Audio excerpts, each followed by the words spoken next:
It's just as easy to think positive thoughts as it is to think negative thoughts. Hello, y'all. I'm Diana Brienne.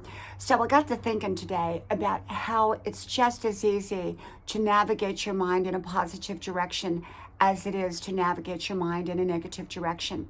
You know, so often we feel safer looking at the glass half empty rather than half full. So often we feel safer if we're looking at what the worst that can happen rather than the best that can happen. I believe in being prepared for the worst to the best of our ability, and yet I believe in hoping and looking and creating the very best for our lives. I believe in looking at all the great that can happen instead of all the bad that can happen.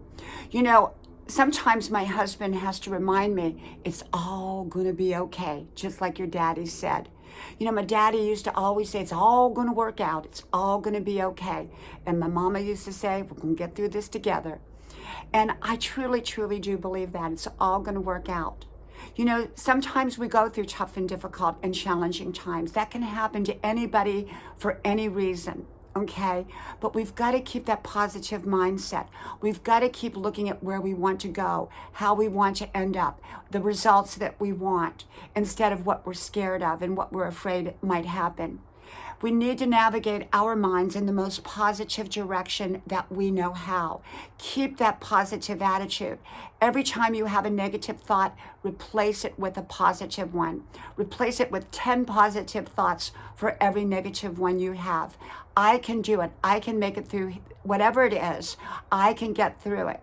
If you got a diagnosis, a health diagnosis, know that you will be well. Tell yourself that you will be well. You will listen to the doctors. You will do what is necessary to get yourself well, and yet keep your mind on getting and being well.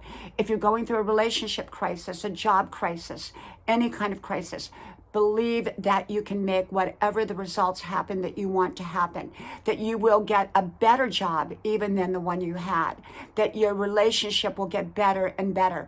Instead of saying, well, let's work on our marriage problems, say, let's take our marriage to the next highest level. Let's make it even greater. You know, see how you're steering your mind. Instead of you're steering your mind towards problems, you're steering your mind to making your marriage great. That doesn't mean that you don't address problems. Yes, you do address problems, but you keep focused on where you want to go, making your marriage great, finding that even better job, having great health. That's the ultimate results that you want. So keep your mind on the positive. From my house to yours, may God bless you. I hope you like, share, subscribe, and I hope to talk to you soon again. Bye-bye.